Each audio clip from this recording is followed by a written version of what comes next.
you know what, man? Congress is the best job ever. You barely work. You pretend to work. That's the way to do it, especially with the internet these days. Yeah. You just complain online, and then you don't actually do anything, and then you go on a month-long vacation in summer. And you spend other people's money. Yeah, you definitely do that.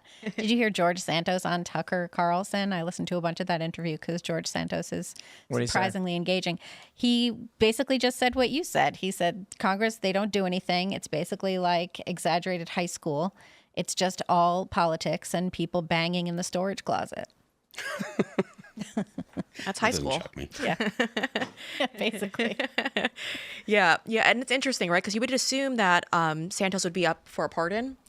I think Santos is a great example of why the Republicans not doing this stuff. Yeah, they shouldn't have voted him out. That Not was at the all. stupidest, idiotic thing ever. Speaker Johnson didn't support it, though. That's the good thing about Speaker Johnson is he was very much against all of that, but it was his own Rhino New Yorkers who went for it. But he wasn't against it enough. He went around telling people to vote their conscience. Yep.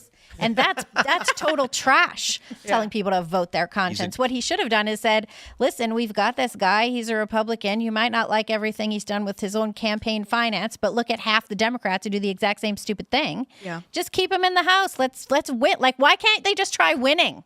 Yeah, and I hear that Speaker Johnson's the one shutting down the potential argument for a pardon for Santos, thinking that it's going to affect Republicans in the midterms, and that's the argument he's trying to make. So he's back to his same trash. Yeah.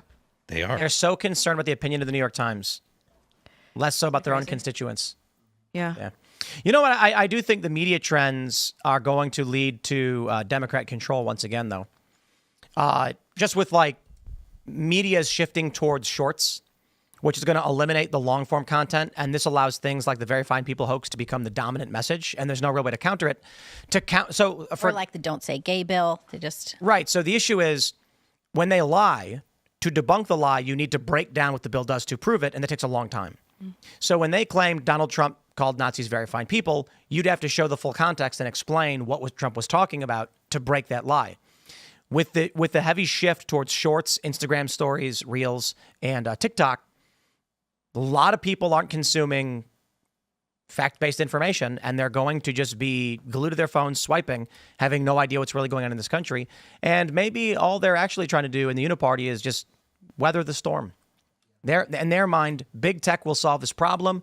You will have one generation between millennials and Gen X, maybe, one small element that is going to be subversive and attuned to the facts. You get past this, you'll get a bunch of zombies again who will do whatever you say. Mm-hmm. I mean, I got nothing.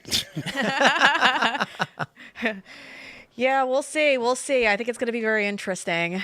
I hope it's not shorts, the future of this country, because I watched some of those quick videos and it's not very informative. But again, that's what everyone's loving these days. And the algorithm promotes it when it's shorter than 2 minutes. It's not that they're loving it. It's that the machine is telling people what to love. Yeah. So, the trick is for almost all of these platforms, if YouTube decides that you're going to be the big show, you will be. And there was the example is this van life woman. This is years ago. She made 2 videos and got 3 million subscribers. Oh, wow. That's impressive. Because apparently what had happened is that she found the cheat code keywords in one of her videos. I think the thumbnail was like her in a towel having just showered with her pet snake and living van life, which hit key algorithm points right in the slot, bullseye. So YouTube showed that video to literally everyone.